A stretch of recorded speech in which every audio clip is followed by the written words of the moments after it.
Kawan-kawan saya yang masih meninggalkan sholat 5 waktu, mereka sebagian besar tidak mengetahui apa siksa berat.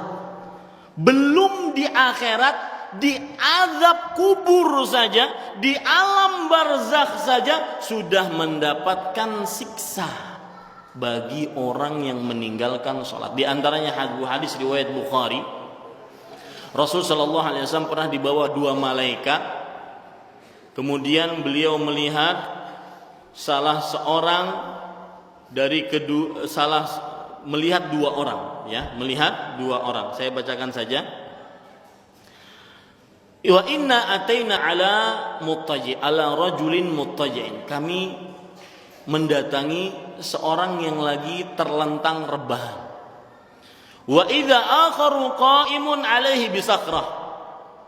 Satu orang berdiri di sisi kepala orang yang rebahan tadi sambil membawa sebongkah batu. Wa idza huwa yahwi bisakhrati fi ra'sihi. Orang yang bawa batu tadi melemparkan batu di kepala orang yang rebahan terlentang tadi. Fayathlaghu ra'sahu fayatahadhadul hajaru hahuna. Maka kepalanya pecah, batunya terguling ke sana kemari. Fayatba'ul hajara fayakhudhahu fala yarji'u ilaihi hatta yasiha ra'suhu kama kan. Maka orang yang melempar tadi mengikuti batu yang terguling-guling tadi, dan dia tidak kembali kepada lelaki yang rebahan yang kepalanya pecah tadi sampai kepalanya kembali seperti semula, lalu dilempar lagi dan diulang-ulang seperti itu. Di akhir hadis Rasulullah sallallahu alaihi wasallam bertanya, siapa 2 orang tersebut? Ini ceritanya panjang. Beliau melihat banyak orang yang disiksa.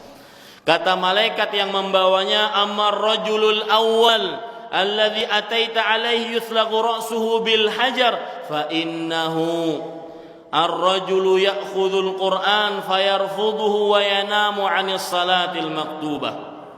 Artinya, adapun orang yang pertama yang engkau lihat kepalanya pecah dilempari batu, dia adalah seseorang yang dulunya menghafal Al-Qur'an lalu dia buang hafalannya dan tidur dari sholat-sholat yang wajib. Artinya meninggalkan sholat-sholat yang wajib. Bapak ibu saudara-saudari yang dimuliakan oleh Allah subhanahu wa ta'ala, ada faedah menarik dengan ini, atau ini adalah poin sebelum terakhir saya tutup kajian. Faedah menarik, kadang-kadang seseorang meninggalkan sholat 5 waktu. Kenapa? Karena ingin mendapatkan dunia. Saya pernah mendapati pedagang, kata dia, gara-gara pelanggan banyak Ustaz. Jauh-jauh, kasihan dia datang dari jauh, dari luar kota. Akhirnya saya tinggalkan sholat zuhur. Maka perhatikan baik-baik. Imam Ibnu Katsir rahimahullah ketika menafsirkan surat At-Taubah ayat 34, beliau menyebutkan faedah yang sangat menarik. Perhatikan baik-baik ini. Kata beliau, man ahabba syai'an wa qaddamahu ala ta'atillah udziba bihi. Barang siapa yang mencintai sesuatu dan dia dahulukan daripada ketaatan kepada Allah, maka dia akan disiksa dengan sesuatu tersebut. Saya ulangi, barang siapa yang mencintai sesuatu dan dia dahulukan kecintaan tersebut daripada mengerjakan taat kepada Allah subhanahu wa ta'ala, maka dia akan disiksa dengan sesuatu tersebut. Apa maksudnya? Contoh, orang-orang di dalam surah At-Taubah Allah Subhanahu wa taala berfirman, "Walladzina yaknizuna adh-dhahaba wal fiddata wa la yunfiqunaha fi sabilillah fabashshirhum bi'adzabin alim yauma yuhma 'alaiha fi nari jahannam fatuqwa biha jibahuhum wa junubuhum wa dhuhuruhum hadza ma kanaztum li anfusikum fadzuqu ma kuntum taknizun." Orang-orang yang menyimpan harta emas dan perak, perhatikan ini, ya, Poin kita adalah barang siapa yang mencintai sesuatu, dia dahulukan daripada ketaatan kepada Allah, dia akan disiksa dengan sesuatu yang dia cintai tersebut. Kata Allah Subhanahu wa taala, orang-orang yang menyimpan emas dan peraknya dan tidak mau menafkahkannya di jalan Allah, maka berikan ancaman yang pedih nanti pada hari kiamat. Nanti emas dan perak yang dia simpan itu akan dipanaskan di dalam api neraka jahanam, lalu sudah menjadi lempengan-lempengan api diletakkan di bagian tubuh yang apabila bagian tubuh tersebut diletakkan sesuatu yang panas maka akan sangat panas. Dahi, lambung, dan punggung. Dia disiksa dengan sesuatu yang dia cintai. Karena dia lebih mencintai emas dan perak, tidak mau dijalankan di jalan Allah, disiksa dengan emas dan peraknya.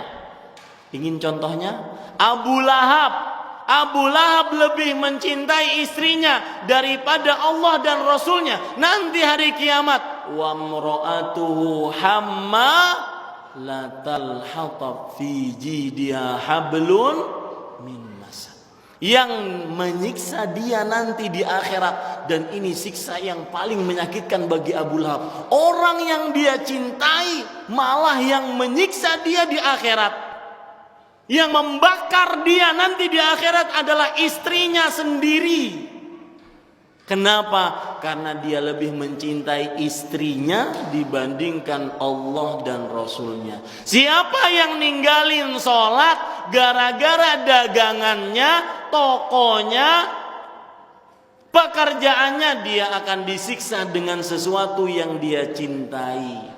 Kaedahnya disebutkan oleh Imam Ibnu Katsir, man ahabba syai'an qaddamahu ala ta'atillah udziba bihi. Barang siapa yang mencintai sesuatu, dia dahulukan dibandingkan ketaatan kepada Allah, dia akan disiksa dengan sesuatu yang dia cintai tersebut.